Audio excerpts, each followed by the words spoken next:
Well, good morning, everybody.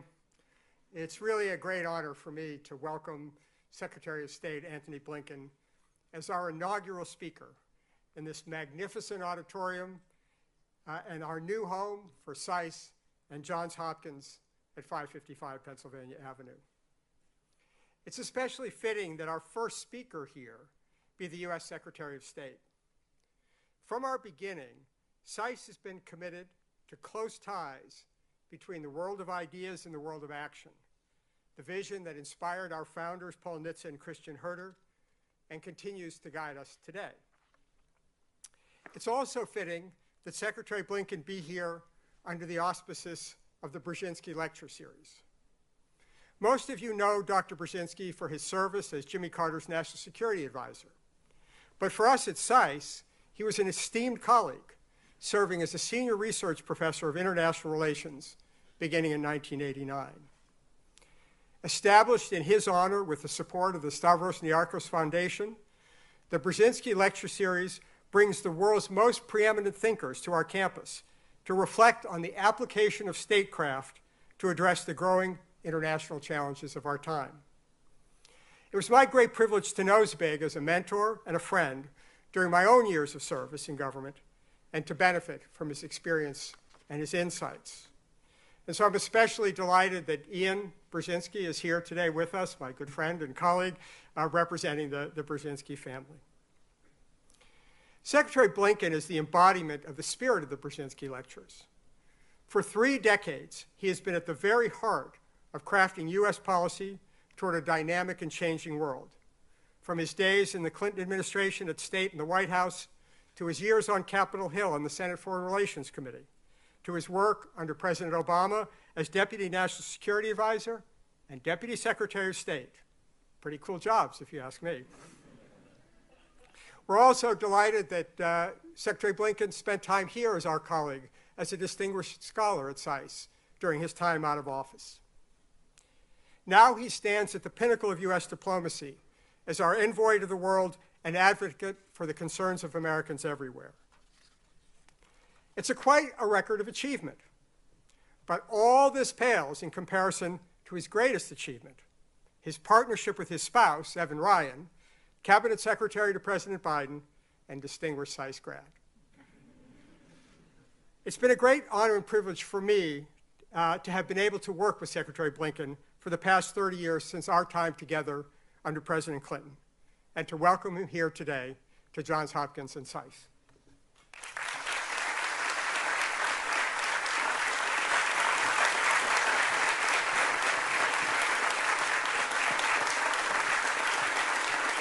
Thank you. Thank you. Good morning, everyone. Dean Steinberg, Jim, thank you for the honor of joining the SAIS community to help inaugurate this truly magnificent new home. Jim has contributed so much over his remarkable career, but his most lasting contribution is the generation of thinkers, the generation of doers that he's educated, that he's mentored, that he's inspired, including me. Dr. Brzezinski also believed that one of his most enduring contributions to international affairs was shaping America's rising scholars and practitioners, including President Carter, who described himself as an eager student of Zbig, and Ian, Mark, Mika, all of whom have strived to bring us closer to what Zbig called the pragmatic fusion of American power with American principle. So 80 years ago, when Paul Nitze came together with then Congressman Chris Herter to create this institution, they set about finding a place to house it. They settled on a decaying mansion on Florida Avenue that had once been home to a girls' school. An old basketball court served as SAIS's first library. As Jim mentioned, I had the experience of working in the original housing for SAIS, also the profound, distinct honor of temporarily occupying the office that Paul Nitze once inhabited. But as Nitze and Herter both knew, buildings, from the humblest to the grandest, are just that, buildings. It's people who infuse them with ideas and purpose. Back then, the world was reeling from the Second World War. The old order was in ruins, and Nitze and Herter believed that this institution should play an integral role in building a new order. SAIS graduates have been fulfilling that promise ever since. Now, we find ourselves at another hinge point in history, grappling with the fundamental question of strategy, as Nitze defined it. How do we get from where we are to where we want to be without being struck by disaster along the way? Today, what I want to do is set out the Biden administration's answer to that profound and vital question. So let's start with where we are. The international landscape that all of you are studying is profoundly different from the one that I encountered when I started out in government 30 years ago alongside Mr. Steinberg. The end of the Cold War brought with it the promise of an inexorable march toward greater peace and stability, international cooperation, economic interdependence, political liberalization, human rights. And indeed, the post-Cold War era ushered in remarkable progress. More than 1 billion people lifted from poverty, historic lows in conflicts between states, deadly diseases diminished, even eradicated. Now, not everyone benefited equally from the extraordinary gains of this period. And there were serious challenges to the order. The wars in the former Yugoslavia, the genocide in Rwanda, 9/11 in the Iraq War, the 2008 global financial crisis, Syria, the COVID pandemic, to name a few. But what we are experiencing now is more than a test of the post-Cold War order. It's the end of it. That didn't happen overnight. And what brought us to this moment will be the subject of study and debate for decades to come. But there's a growing recognition that several of the core assumptions that shaped our approach to the post-Cold War era no longer hold. Decades of relative geopolitical stability have given way to an intensifying competition with authoritarian powers, revisionist powers.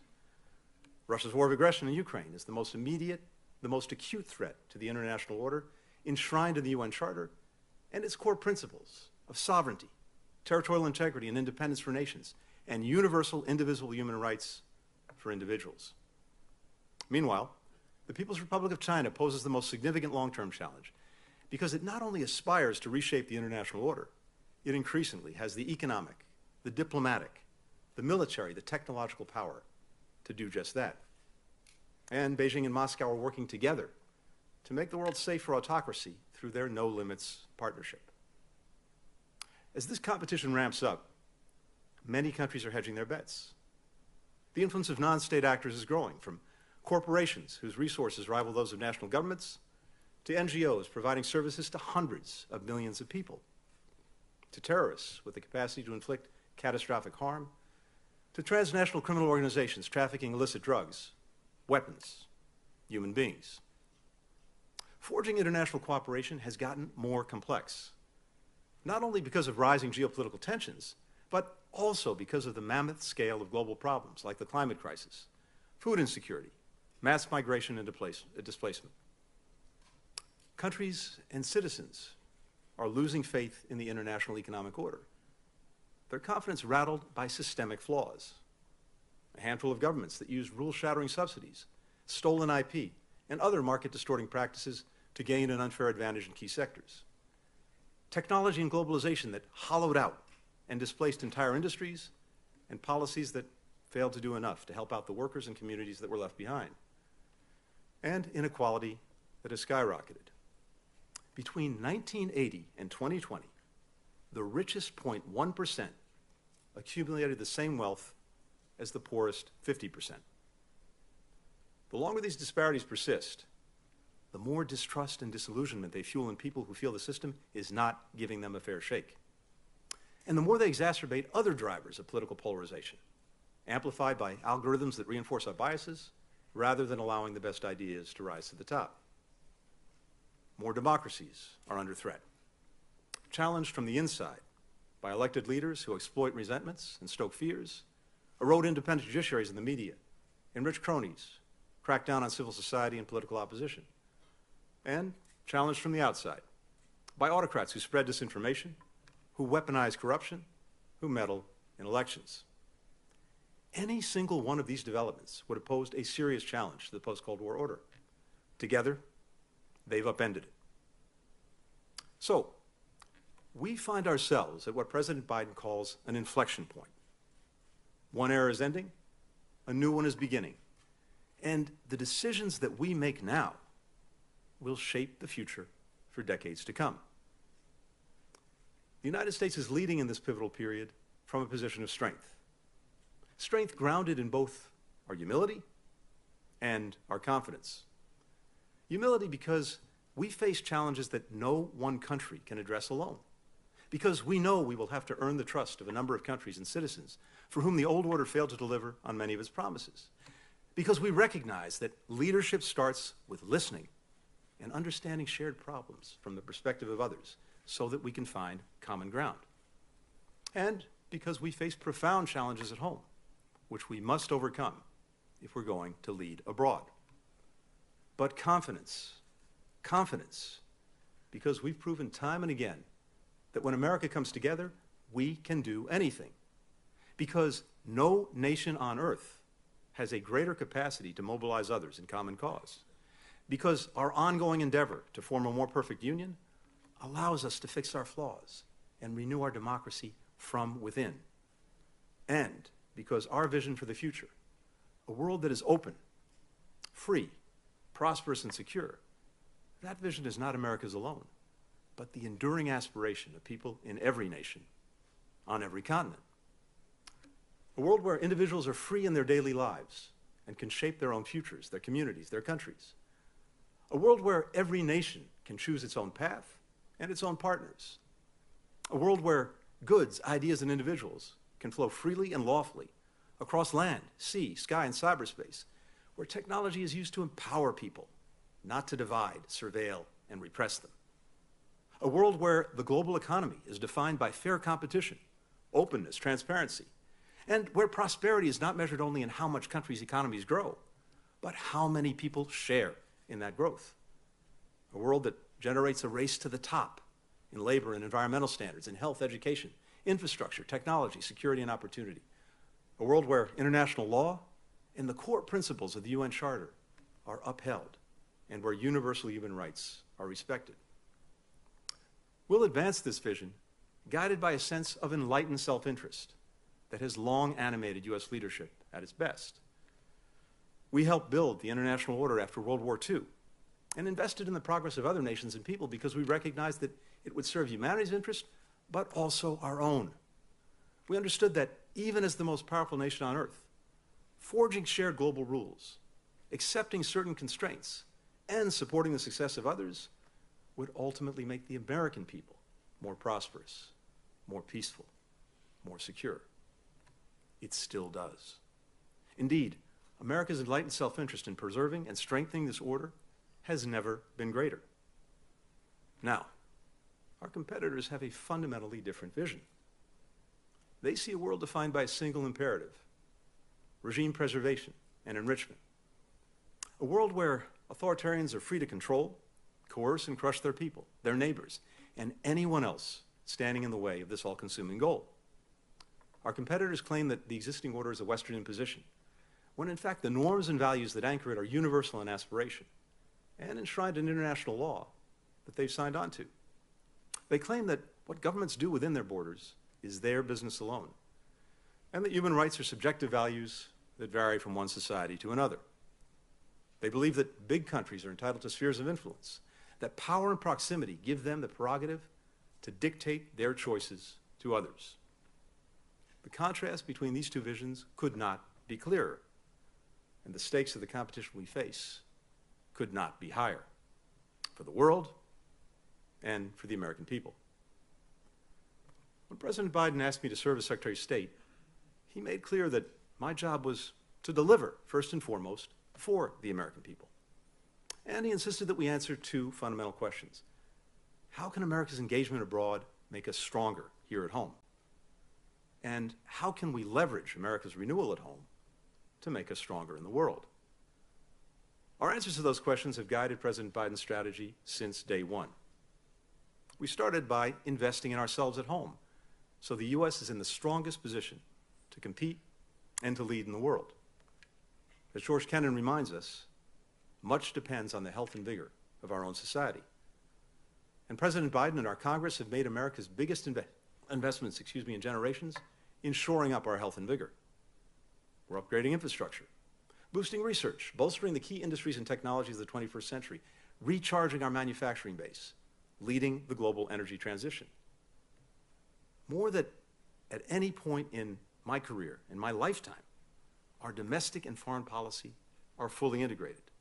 In no small part thanks to National Security Advisor Jake Sullivan, who's played a leading role in crafting our modern industrial and innovation strategy and aligning it with our foreign policy.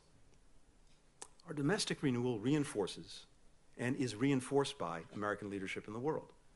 And that's where the power and purpose of American diplomacy comes in. At the core of our strategy is re-engaging, revitalizing, reimagining our greatest strategic asset, America's alliances and partnerships. We're working with purpose and urgency to deepen, broaden, and align our friends in new ways so that we can meet the three defining tests of this emerging era: a fierce and lasting strategic competition, global challenges that pose existential threats to lives and livelihoods everywhere, and the urgent need to rebalance our technological future and our economic future so our interdependence is a source of strength, not vulnerability.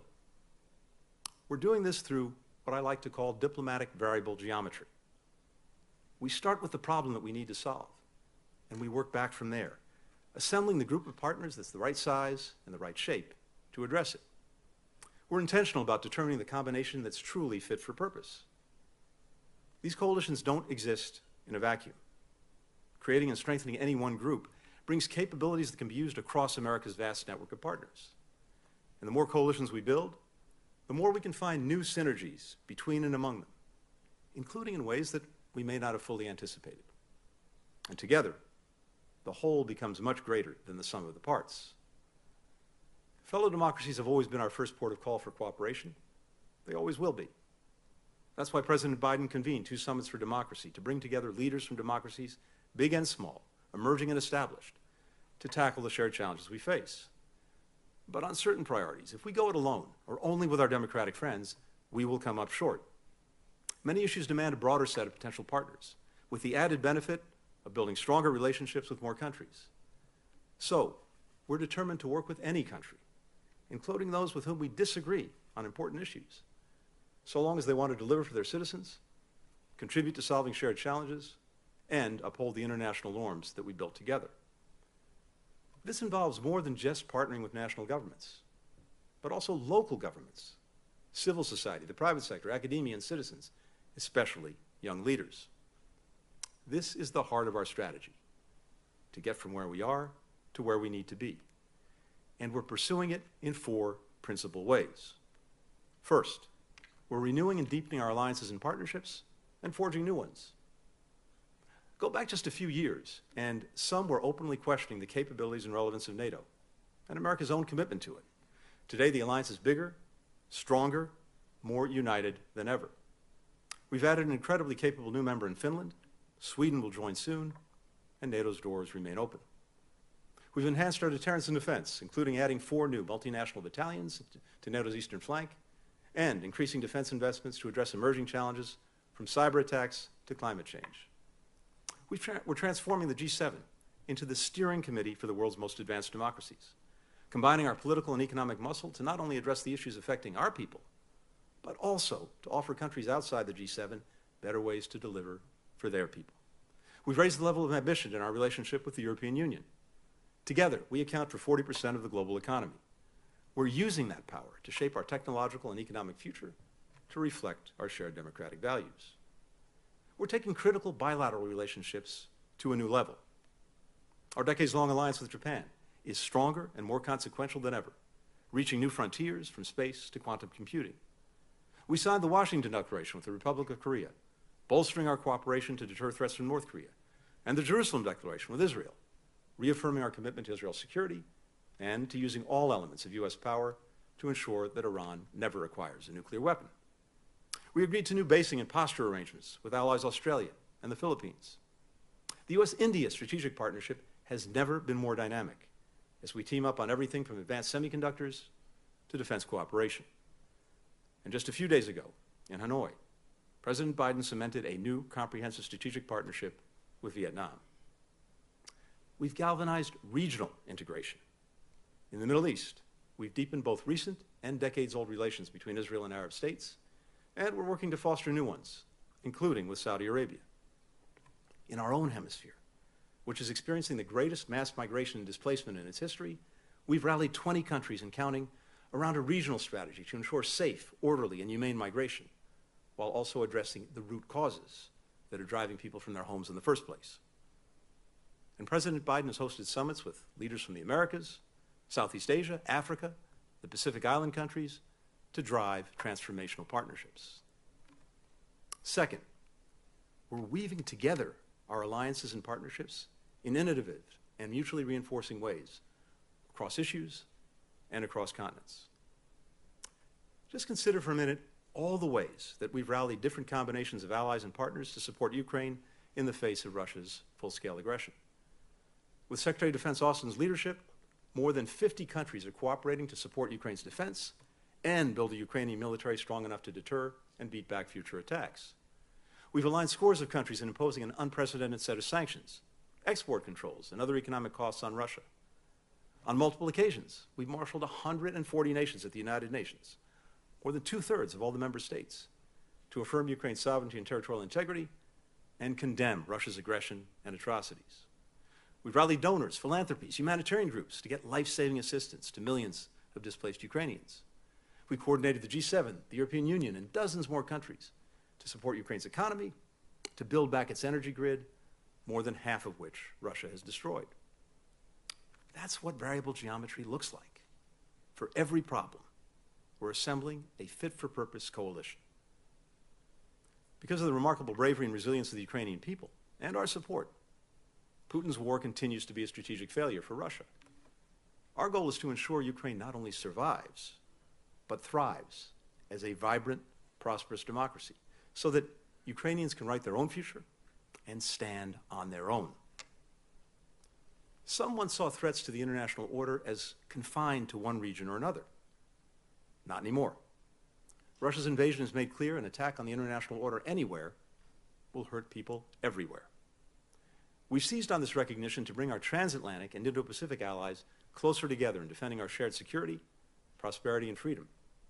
When Russia cut off oil and gas supplies to Europe in the winter to try to freeze countries out of supporting Ukraine, Japan and Korea joined America's leading liquefied natural gas producers to ensure European countries had the energy needed to keep their homes warm throughout the winter. Japan, Korea, Australia, and New Zealand are now regular and active participants in NATO meetings.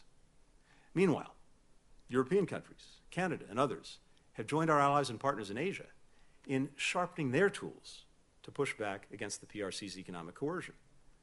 And U.S. allies and partners in every region are working urgently to build resilient supply chains, particularly when it comes to key technologies and the critical materials that are needed to make them. We created a new security partnership, AUKUS, with Australia and the United Kingdom to build modern nuclear-powered submarines and to advance our joint work on AI, quantum computing, and other cutting-edge technologies. Coming out of the first ever trilateral leaders summit at Camp David last month between the United States, Japan, and Korea, we are taking every aspect of our relationship to the next level, from increasing joint military exercises and intel sharing to aligning our global infrastructure investments. We've elevated the Quad partnership with India, Japan, and Australia to deliver for our countries in the world on everything from manufacturing vaccines to strengthening maritime security to addressing climate challenges. When I set out the administration's Invest, Align, and Compete strategy toward China last year, we pledged to act with our network of allies and partners in common purpose. By any objective measure, we are now more aligned and acting in more coordinated ways than ever before. That allows us to manage our competition with China from a position of strength, while taking advantage of open channels of communication to speak clearly, credibly, and with a chorus of friends about our concerns, demonstrating our commitment to cooperate on issues that matter most to us in the world, and minimizing the risk of miscalculation that could lead to conflict. Third, we're building new coalitions to tackle the toughest shared challenges of our time, like closing the global infrastructure gap. Now, pretty much everywhere I go, I hear from countries about projects that are environmentally destructive and poorly built, that import or abuse workers, that foster corruption and burden them with unsustainable debt. Of course, countries would prefer transparent, high-quality, environmentally sound investments. They don't just always have a choice. We're working with our G7 partners to give them a choice. Together, we've committed to deliver $600 billion in new investment by 2027 through the Partnership for Global Infrastructure and Investment, or PGI. And we're focusing our government support on areas where reducing risks will unlock hundreds of billions more in private sector investment. So let me just give you a couple of quick examples of how we're doing this. We're making a series of transformative investments in the Libido Corridor. That's a band of development connecting Africa from Angola's port of Libido across the DRC to Zambia, with a new port, new rail lines and roads, new green power projects, new high-speed internet. The project will deliver 500 megawatts of power, enough to provide electricity for more than 2 million people, cut around 900,000 tons of carbon emissions every year, create thousands of jobs for Africans, thousands more for Americans, and bring critical minerals like copper and cobalt to global markets. When I visited Kinshasa last year, President Tshisekedi said that Libido is the choice that they've been waiting for, a chance to break from the exploitative, extractive development deals that they had had to accept for far too long. And just this past week at the G20, President Biden and Indian Prime Minister Modi announced another ambitious transportation, energy, and technology corridor that will connect the ports of Asia, the Middle East, and Europe. Saudi Arabia, the United Arab Emirates, France, Germany, Italy, the EU will team up with the US and India to turbocharge clean energy production, digital connectivity, and strengthen critical supply chains across the region.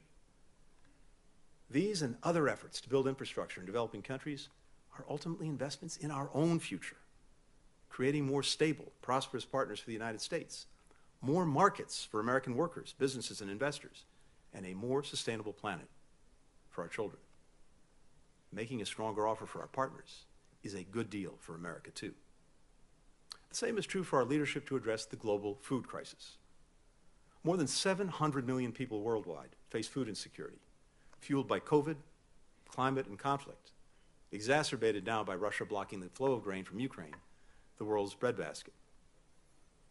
Now, I've had a chance to listen to leaders in countries that have been the hardest hit by this crisis. And what they make clear to me is this: yes, they need emergency aid, but what they really want is investment in agricultural resilience, in innovation, in self-sufficiency, so that they don't find themselves in a crisis like this again. We're partnering with them to deliver just that, together with more than 100 countries that have signed on to a global roadmap for action. And we're leading by the power of our own example. The United States is the largest donor in the world to the UN World Food Program. We provide about 50% of its annual budget. Russia and China, less than 1% each. Since 2021, the United States has also provided more than $17.5 billion to address food insecurity and its root causes. That includes more than $1 billion every year toward Feed the Future, a USAID flagship program, our partnership with 40 countries to strengthen food systems. And it includes our support for something called VAX, a new program we launched with the African Union and the UN to identify the most nutritious African crops, to breed their most climate-resilient varieties, and to improve the soil that they grow in. The more countries can feed their own people, the more prosperous and more stable partners they'll be. The less they can be victimized by countries willing to cut off food and fertilizer. The less support they'll need from international donors. The more abundant the global food supply will be, lowering prices in markets everywhere, including in the United States. We're bringing a similar approach to emerging technologies like artificial intelligence. In July, President Biden announced a new set of voluntary commitments from 7 leading AI companies to develop safe, secure, and trustworthy AI systems. And just yesterday, 8 more leading companies signed on. These commitments are the foundation for our engagement with a wide range of partners to forge an international consensus around how to minimize the risks and maximize the potential of rapid AI advances. We're starting with our closest partners, like the G7, where we're designing an international code of conduct for private actors and governments developing advanced AI and common regulatory principles, and partners like the United Kingdom, which is convening a global summit on AI safety to better identify and mitigate longer-term risks. Now, for these norms to be effective, we'll need to bring a wide range of voices and views into the discussion, including developing countries. We're committed to doing just that. Shaping AI's use is critical to preserving America's competitive edge in this technology and also fostering AI innovation that actually benefits people everywhere, like helping predict individuals' risk of deadly disease or forecasting the impact of more severe, more frequent storms. That's the idea behind a meeting I'll host at the UN General Assembly next week to focus governments, tech firms, civil society on using AI to advance the Sustainable Development Goals. Let me give you just one final example of how we're building a new coalition to address a problem that many people probably didn't think of as a foreign policy issue: synthetic drugs. Last year alone, nearly 110,000 Americans died of a drug overdose. 2/3 of those deaths involve synthetic opioids, making synthetic opioids the #1 killer of Americans aged 18 to 49. The crisis cost the United States nearly $1.5 trillion in 2020 alone, to say nothing of the suffering it's inflicting on families and communities across our country. We're not alone in this. Every region is experiencing an alarming rise in synthetic drugs, and no one country can solve this problem.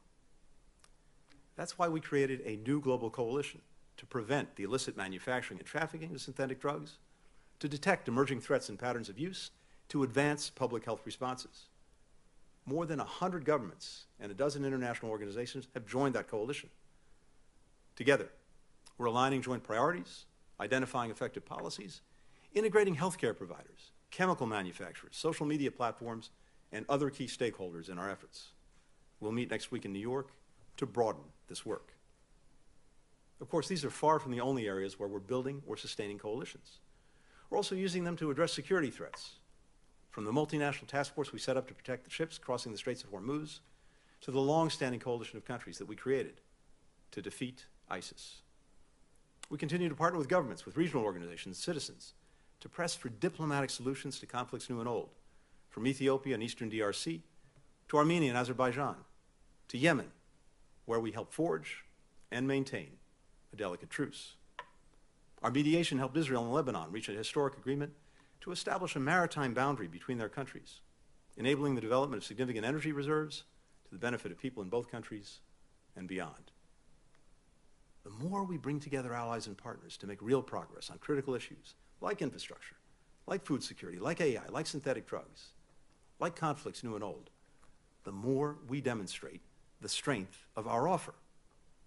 Take any recent challenge where nations around the world have looked to powerful countries to lead. At best, our competitors have sat on the sidelines, closed their checkbooks.